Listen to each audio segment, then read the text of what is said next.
Welcome back. Scots-Irish culture will be on full display this weekend in Radford for the annual Highlanders Festival. And here to talk about what festival goers can expect are Radford Mayor David Horton and Jonathan Harding. Thank you all for joining us. Thanks for having us. Thank you. And first off, start off by telling us, how did that festival start even happening and become a tradition at Radford University? The festival began in 1996, but the Highlander tradition, the Scottish tradition, goes back to 1953 when Radford first formed its marching band. They were the Marching Highlanders. In the 1970s, as the university was growing, becoming a university, it went university-wide, so Highlanders became the sports theme.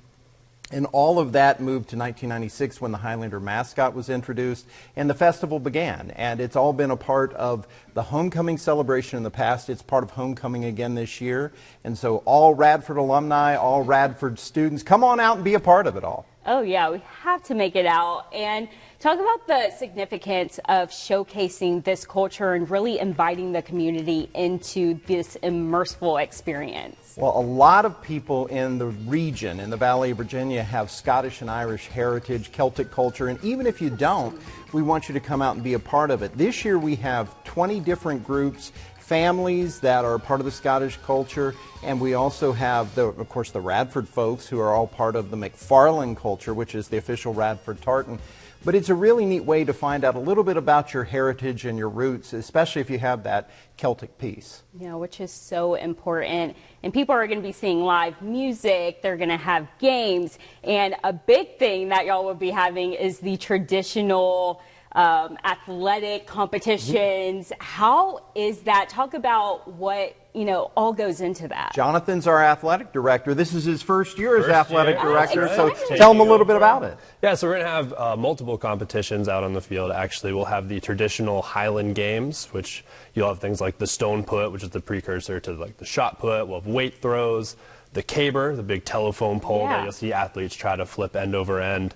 We'll also have the sheaf toss, using a pitchfork to toss a big simulated bale of hay over top of a bar. And these are events that you would see in Highland games dating back 200, 300, 400 years. But in addition to that, we also have stone lifting. And that'll be athletes lifting large natural stones either to their shoulders or to their laps, pressing it overhead. And these stones are huge. They weigh hundreds of pounds. So, oh my gosh, I'm sure that takes a lot of strength, a lot of practice and determination. A lot of effort these athletes are bringing and a lot of time spent.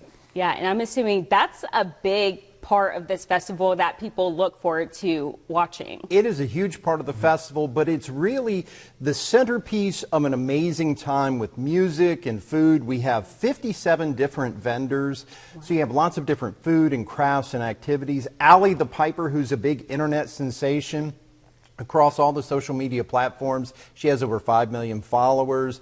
She plays really unusual bagpipe versions of songs. She even plays Crazy Train. We lost Ozzy Osbourne earlier this year, but we can celebrate with a little bit different version of Crazy Train. She even plays Inner Sandman by Metallica. So there's a little bit of a regional tie-in with that, and that's kind of fun. We also have the Tartan Terrors, and they do kind of almost a comedy, rock and roll, Celtic mix. It's really kind of neat. In fact, they formed about 30 years ago. And their father would say, they're the wee Tartan Terrors, and that's where the name came from. So it's all kinds of great food, music, and fun. It is part of the homecoming weekend with the Alumni Association. They're sponsoring Allie the Piper, and so we encourage all alumni, family, friends, everybody in the region to come out. You can go to radford.edu/festival for the whole schedule, parking, everything. Perfect. Oh my goodness. I know a ton of people are going to be out. It's going to be a busy time, but what a great way to just really learn more about the culture and our region in general. And just have fun. Get good food, listen to good music, watch great athletes. You couldn't beat it. Oh, no, not at all. It's the best part. Well, thank you so much for joining us this morning. We really appreciate your time. Thank you so much. Thank you for having us. And on our screen, we have some information about the festival, where you can go, the times. It's tomorrow from 9 a.m. to 5 p.m. at Radford University, so you don't want to miss it.